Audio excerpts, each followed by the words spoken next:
Well, there is one map that you and I both know was not banned out by either of these teams. It's not a vehicle map, but they will be doing a lot of ring around the rosy if we go there. Brax's holdout is an option here. FWC will have choice between that map pick or first pick in the draft. I'm excited to figure out where we're going because with that map available, it could be a long first round for us here. It could very well be. It is important to point out that we did have Dragonshire banned out from Doki Doki, so taking away one of those vehicle maps not available. But we have a very quick pick coming in from FWC Esports for game number 3 map, and it is going to be Tomb of the Spider Queen. I think it's a fantastic map.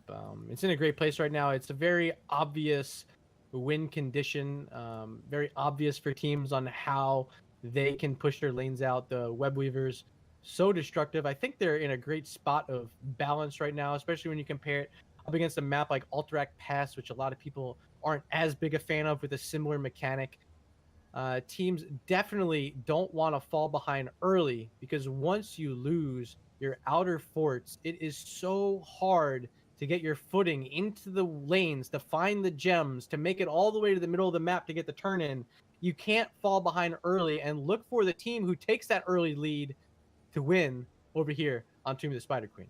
Yeah, definitely not impossible to come back around from being in a loss, but it definitely is extraordinarily difficult. And especially with how these team fights have been going, both these teams are ready to brawl.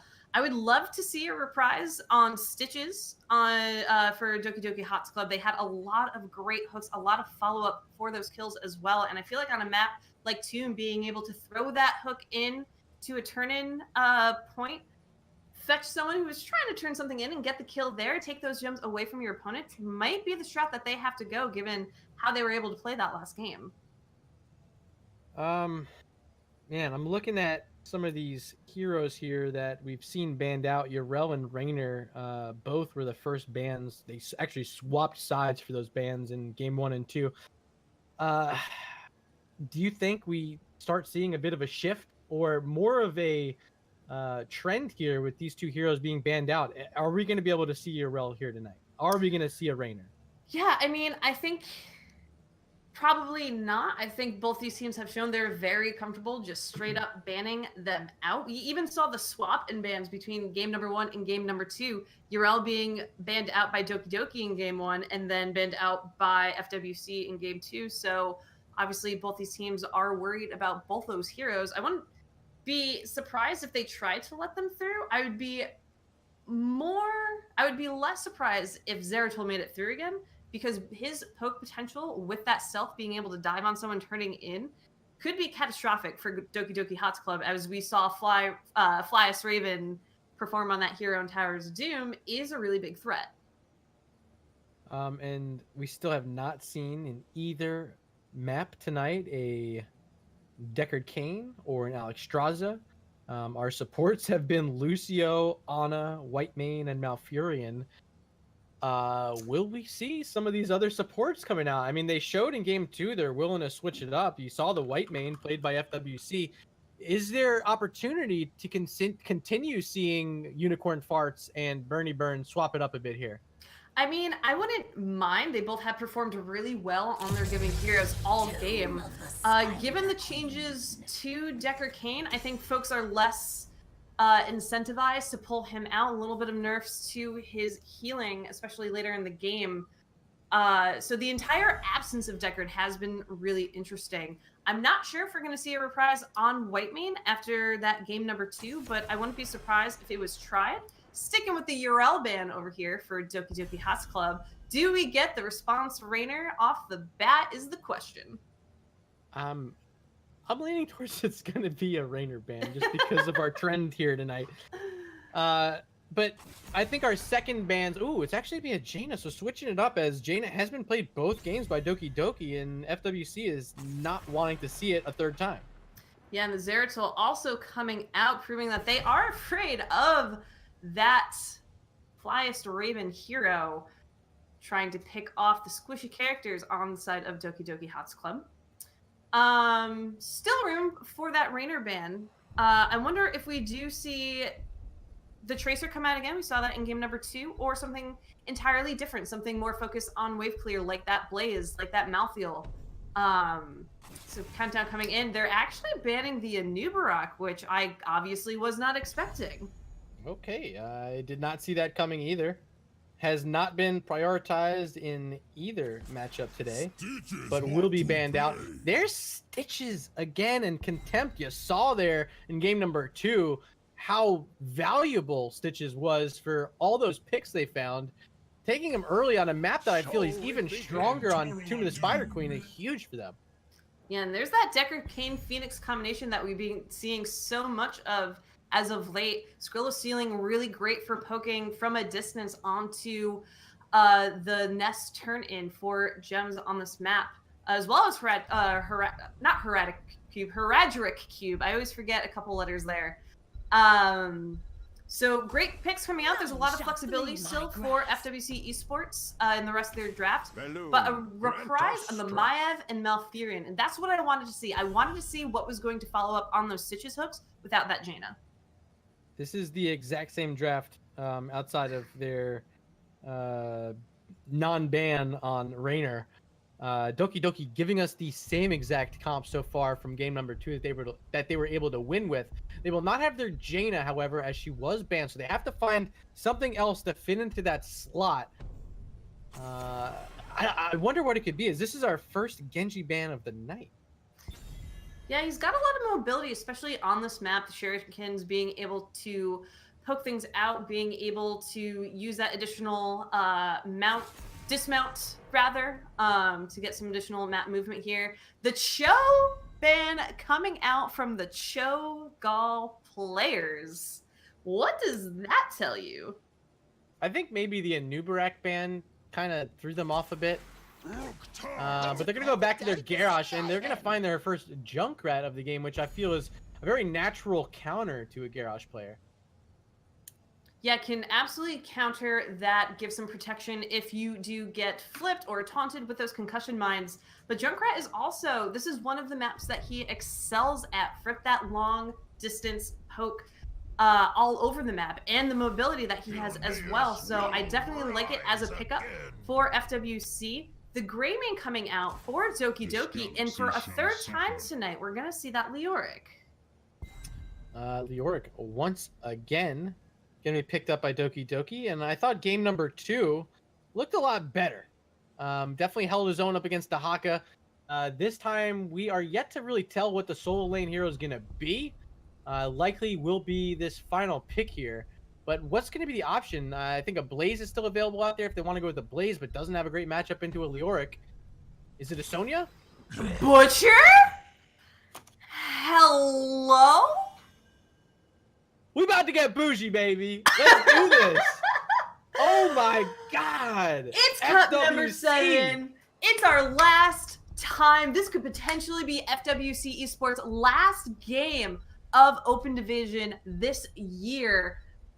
So why not pull out the Butcher? Everything's on the line here. There's not super a lot of protection for that Butcher, is my worry, Murda.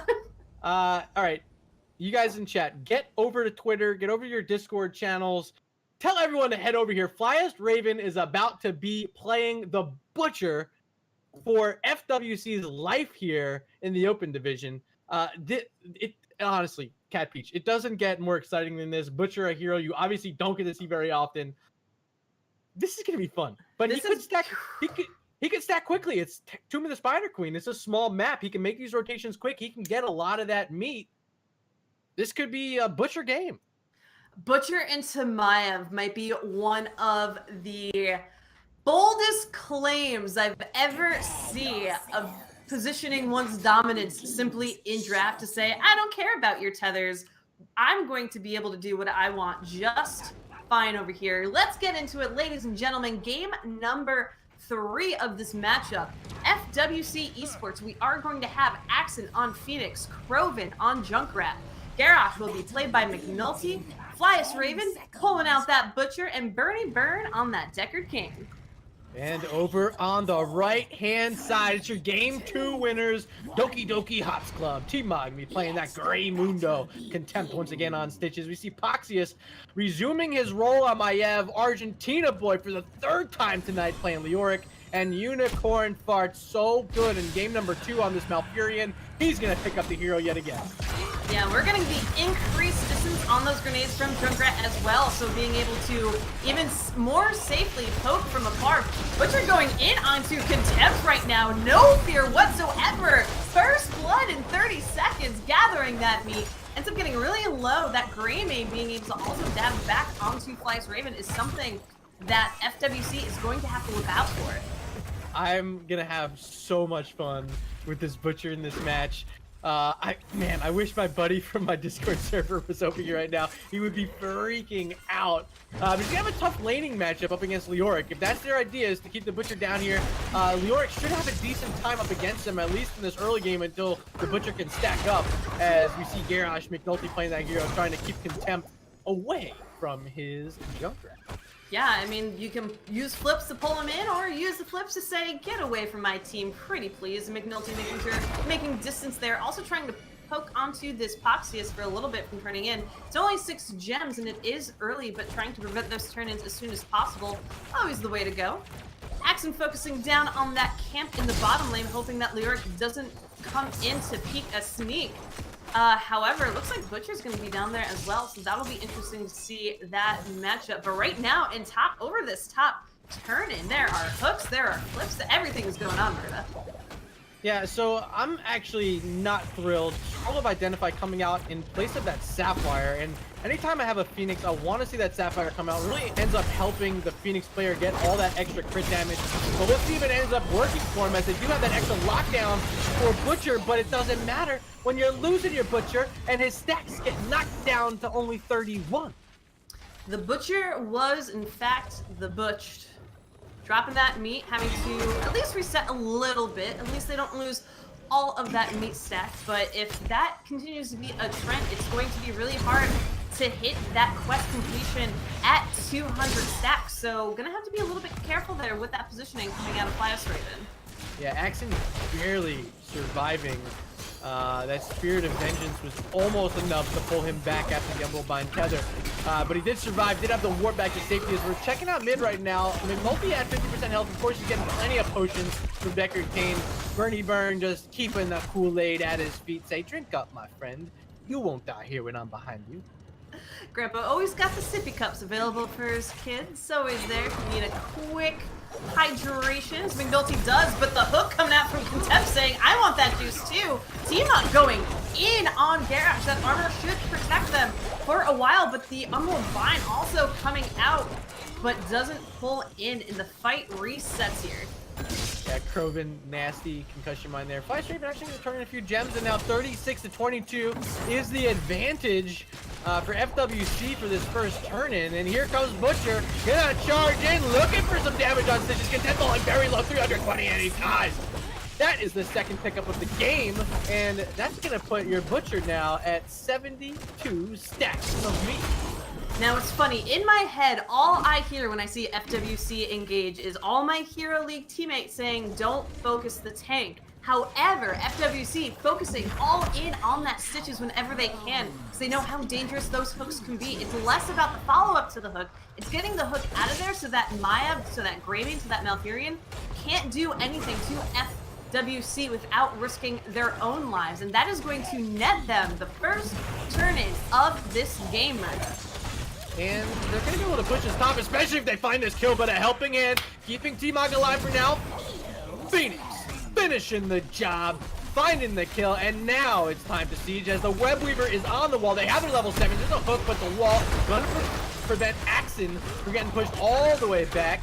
And this is going to give them quite the lead. Potentially it's going to end up being 2 to 2.5 levels by the end of this, as they're getting all of this up top. Ruthless onslaught on the bottom side, Lyric going to survive. But if they find this fort, they're finding themselves a huge XP lead, guys. Yeah, and especially with prepping this top lane as well for that boss later in this game is a fantastic position for FWC to be in at this point in the game, and so far there's not too much contesting them. There was a little bit earlier, but the members of Doki Doki HotS Club seemingly just waiting for this web weaver to expire. The rest of the team are now grouping up together, and they are going into Fly as Raven, who is going to fall, dragging more of those meat stacks. And T-Mog ends up getting exploded. That puts him right in the face of Phoenix, who's able to teleport out of here.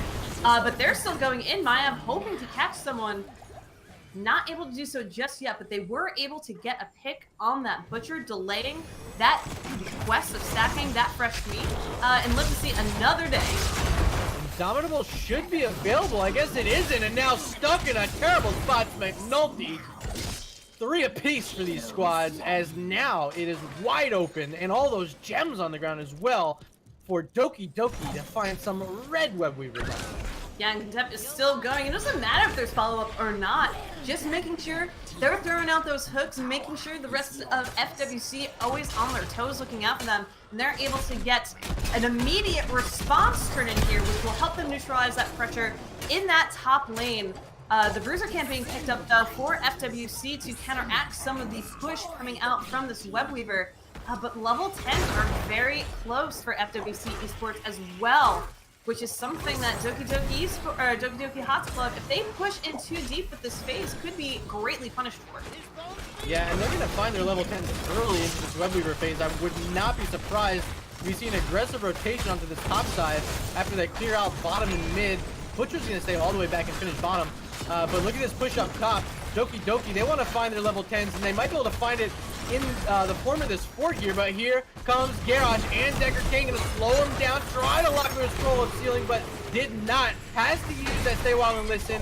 There's the Riptire knocking back Stitches, but he has so much HP. Concussion might gonna knock him back again, and they might be able to get it this time, as here comes the Butcher baby. Contempt on the ground, dropping 15 gems. Huge there for FWC. I'm just gonna say that stay a while and listen from Burning Burn, able to cancel out Maya trying to tether the members of FWC Esports was so money. That is what I like to call record cane, ladies and gentlemen. Just wrecking any hopes that your opponent has on one little grandpa here in this game. Level 10's finally picked up, though, for Doki Doki HotS Club, so at least they are on heroic tier balance going into the next part of this game, able to pick up a camp on their side. Argentina Boy trying to turn in those 24, but Bernie Burn just harassing down here. Yeah, that bottom side with Leoric trying to get those in, that's actually huge. But look at that concussion mine, maybe even bigger. Warlord's challenge from McNulty, another concussion mine, as now you're starting to see that value from the Bronzer hits pickup at level 4. Enormous distance, knocking back Stitches there. So good, and a huge kill, as now they're leading 5-3, have enough gems, just the right amount for their second in a row on the turn-in. God, I'm really loving the all-in on Contempt, and that concussion mine to launch them right into the hands of FWC was such an amazing play coming out here from that Junkrat, from Kroven, and understanding how important it is to position those mines appropriately and not just throw them out and launch people away. Knocking people into your team is just as important as trying to zone. As the members of FWC here in the bottom lane trying their best to push, but the Gorge coming out onto the Flyest Raven. I don't think he makes it out of here alive, but he is trying as hard as he can, but eventually the Butcher maybe not falling. What is going on? There we go. Oh man, Butcher having some fun there. They left him for dead, but they do find themselves a turn-in on the top side. So actually Butcher doing a decent job. Look at this, interrupting the vault of the Wardens. The containment disc was not enough to keep Maev alive. So that's another pickup as the Web Weavers are spawned. Another hook, but Indomitable gonna send McNulty back to safety. Web Weavers spawning down the lanes, and FWC with the Talontier advantage and Heroics online, they have potential to make something happen here, CatPeach. Yeah, absolutely, and Axon has been pushing up in this top lane, which is going to send this Web Weaver very close to that keep 8 up in that top lane, which is perfect for them. The Gorge coming out from Contempt, and behind the gate, McNulty, and not playing Murden this time, as no way to escape. Tries to pull out the taunt, but ends up going down anyway. The concussion mine to blast content back just a bit. The Webweaver does take out the mid fort, and Maya has to respond to that top Webweaver as well, but Butcher is doing work here on the bottom.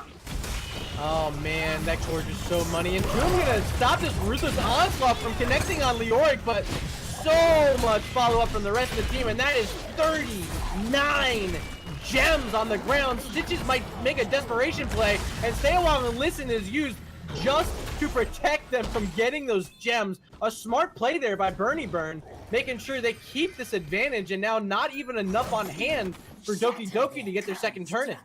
That was such a level 300 IQ play, using the Stay a While and Listen to prevent the gem pickup. That was brilliant, and to boot, this experience lead, 1 level for FWC right now. They only have 2 of their heroics up, and so they're on equal talent tiers. They're just going to have to be careful, maybe not to engage too quickly, but the Riptire is going to come out as T-Mog tries to go in there, but the taunt as well, stalling a little bit. T-Mog going to be able to escape from that just fine, but again, the Gorge onto the Butcher, making sure that these stacks are not completed anytime soon. Fly's Raven is the first to go down, and the members of Doki Doki HotS Club are looking for more. Yeah, this is not going to plan for Fly's Raven on that Butcher. Still sitting at 156 meat stacks. Has not been able to complete it, is not online with this extra damage, and with him falling by my count 4 times in this matchup, he's got to find a way to stay alive and avoid these hooks from Stitches. And that was my fear with that late Butcher hiccup, is that there wasn't so much outside of the concussion mine and the taunt from Garrosh to really protect Butcher if something went in too deep, but at the same time, Garrosh would have to put himself out there and put himself in range of the enemy in order to protect that Butcher. The concussion mine maybe not always up. It was a very risky call, and FWC Esports having a hard time really getting Butcher to the place he needs to be effective here. Webweaver's on the ground, Stitches up top, pushing that wave a bit forward. Gonna try to get some damage on that top keep as they are assaulting this middle lane fort. Great concussion mine, gonna throw Stitches in Terror's pocket. Riptire coming out as well, and Tomb gonna split the team. Containment Disc came out as well on top of Butcher. So now heroic advantage does favor FWC. We'll see if they want to push forward, but they don't have their 16s yet, and they're so close. They're gonna try to find it up top. They're gonna have to clear out the Webweaver and potentially take a fight, but I don't know if they're gonna find one, as this bottom Webweaver is still pushing. Phoenix is so far away, he's not gonna be here in time. So this middle fort will actually survive, but I don't think they're gonna find a fight. But here they go. Stay a while and listen with 16 talents. Phoenix is here, has that purification salvo, and he starts unleashing it. Damage coming out, but on the other side, Butcher low and falls. Greymane finding it, ends up losing his own life. It's a 2-for-1, 3-for-1 rather, as Leoric died as well, in favor of FWC, and Kroven looking for more. There's no fort here at mid, and with that concussion, Mike Kroven wants it, but containment disc gonna shut him down, CatPeach. Yeah, great out the containment disc, but the follow-up from Axon, the kill onto that Malfurion, makes us a 4-for-1 trade. And although Butcher, again, losing some of those fresh meat stacks, I would say overall worth. You baited T-Mog into going way too deep in for that kill, and sure, you want to prevent Butcher from completing that quest. However, to lose 4 in the process is absolutely a lose-lose situation here for the members of Doki Doki HotS Club. So when their members respawn, they're just gonna have to think about what they do to stay patient, not to go too far in on those team fights. Top is pushed out heavily in their favor. They need to clear up that mid lane, and bottom is pretty neutral at this point. So they are definitely not out just yet, but look at this boss call with all members of FWC up. This is going to be risky, Murda. We'll see if they know they're there, but I don't think they have any clue. They're not making a move. They're just going to look for their turn in. Now they know, as the boss is still active at 33% health. They're going to try to make it up here, but Junkrat has to use that Ripper Air quickly. He's so far away. Does have that Riptire when he gets here, but I don't think Garrosh makes it in time, and he doesn't. But now in a terrible spot with the Purification Salvo on top and already falling his Greymane. Next could be Malfurion. He's no big sleep, and the Riptire gonna get 4. Will they make it a 5-man wipe? Yes, they will. An ace on the board for FWC, but they have to defend this boss. They have their web weavers out, but they have to send Butcher back to clear out this boss. Butcher finally able to get those meat stacks. Can we talk about all the things that happened in that throw pit just there? To stay a while prepping Junkrat for that Riptire ends up coming in and demolishing the rest of the team who had already been taking out quite a deal of health from that purification salvo. And as of right now, this is essentially a free key for FWC Esports, which are going to be able to clear this boss just fine for the time being. Level 20 is coming online for FWC as well, and they can focus on that mid keep next. Yeah, it was so unfortunate. Losing 5 members while the web weavers were out means that it's going to be 2 keeps down. There's a Gorge. It's on Phoenix. His warp might be in trouble. Let's see if he can get one up.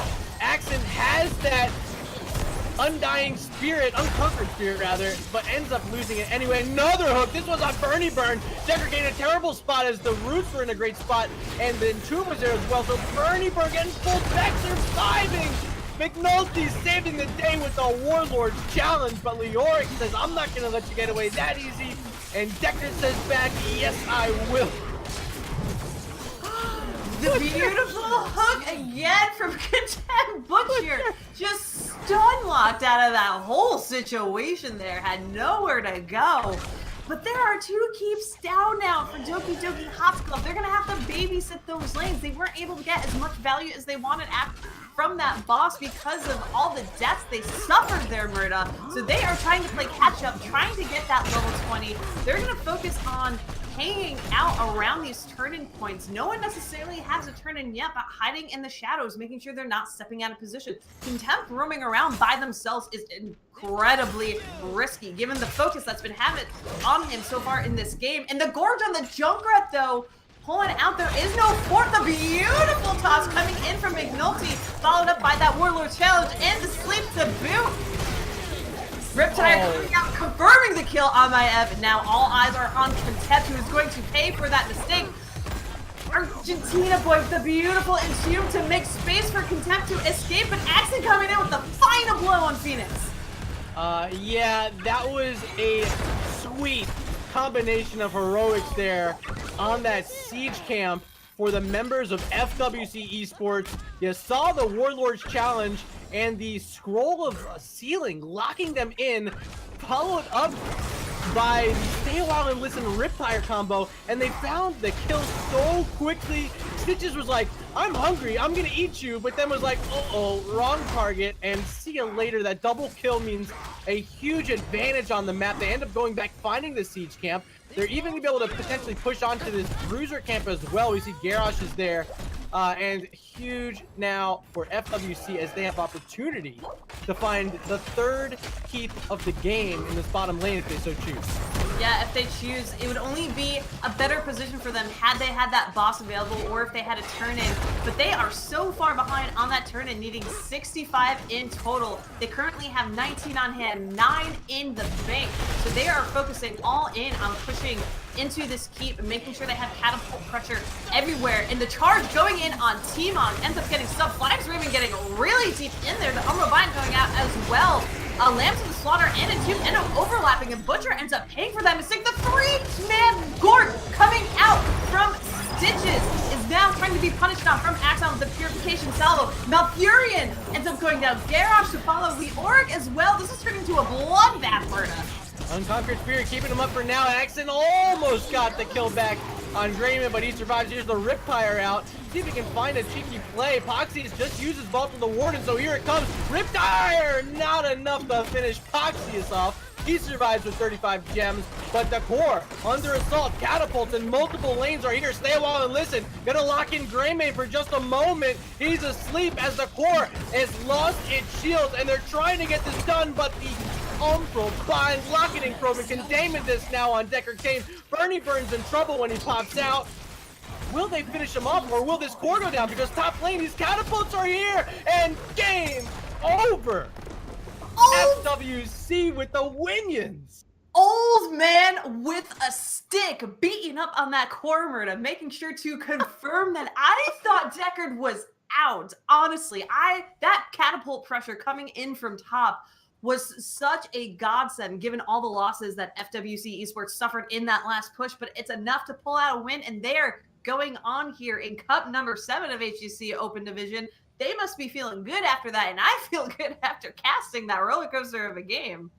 Yeah, shout out. I know there's some Bernie Burn fans in chat, and that game from him just saved their season a bit as they will move on to the next round. Decker Kane, 0 deaths on Tomb of the Spider Queen, leading FWC to victory, taking a 2-1 over Doki Doki HotS Club. And who's next up for them? I believe we are looking. They're going right into Necro Dancers here, my friends, who are currently sitting at number 4 in the standings, by the way. So this is going to be a little bit of an uphill challenge for WC Esports if they want to move on in this bracket. Yeah, shout out to my boys down on the bottom side of the bracket. Regen Black picking up a win over Moto Gaming, the 2-0. They'll face off